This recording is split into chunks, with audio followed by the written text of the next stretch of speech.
Hello, everyone. I'm Cindy Soderberg. I'm grateful to be here today and asked to speak for this year's Stewardship Drive.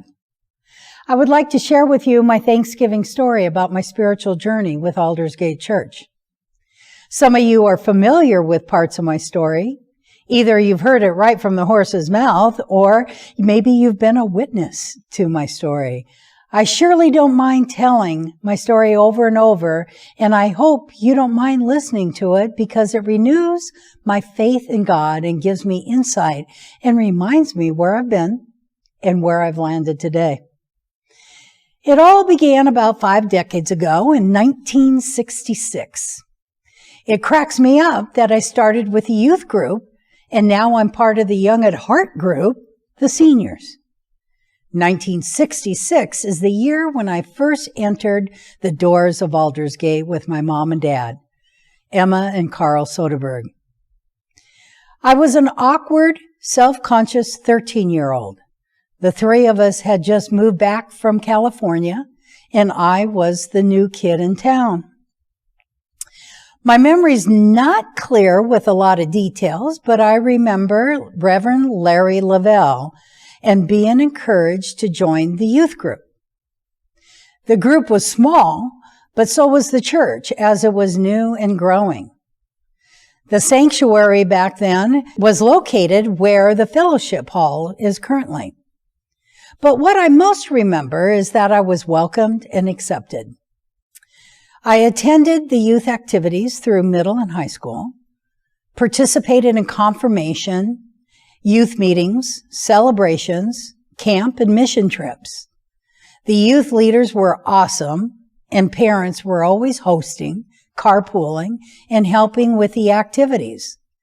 We had fun. After high school, I ventured out, excited to be on my own, and drifted away from church as a young adult.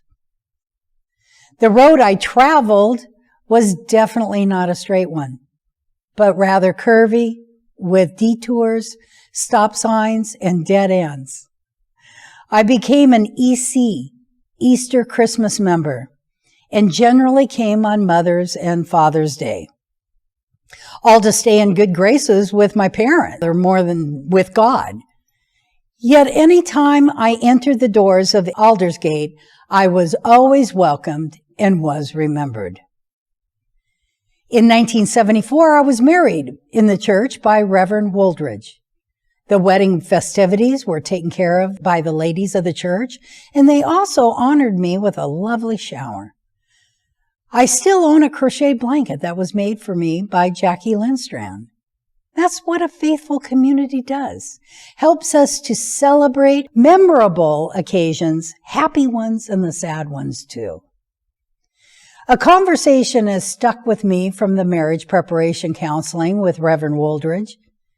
He asked us questions about who does what household tasks in each of our family homes.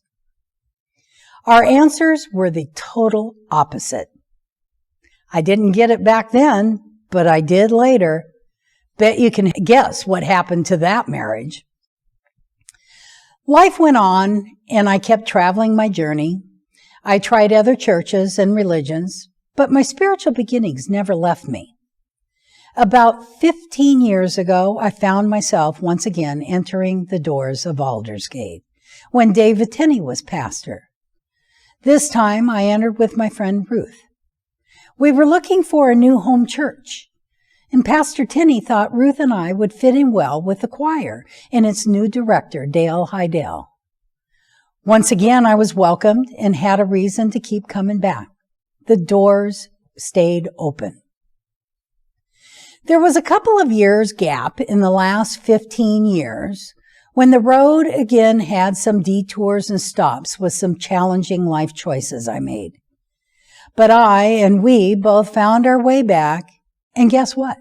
The doors were opened and we were welcomed and greeted. Right now, I find that my road is more of a smoothly paved surface, at least for the time being. I feel lifted with gratitude and grace, knowing God is present in this church and in my life at Aldersgate. As Pastor Wanji states, Let's keep moving forward as if we are God's people, even in the unknown. Today, I feel that my faith will carry me through the unknown due to my lessons learned. That is why it is important to continue our financial commitments so Aldersgate's doors can continue to open and welcome all those that enter at any stage of their life and spiritual journey.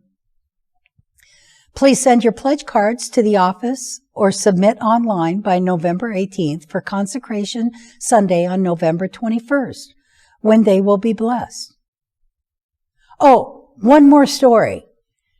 I remember after my confirmation and becoming a member of the church, I signed my pledge card. I think it was for $10 a month. I also remember getting my first pledge report, letting me know I was tardy with my pledge.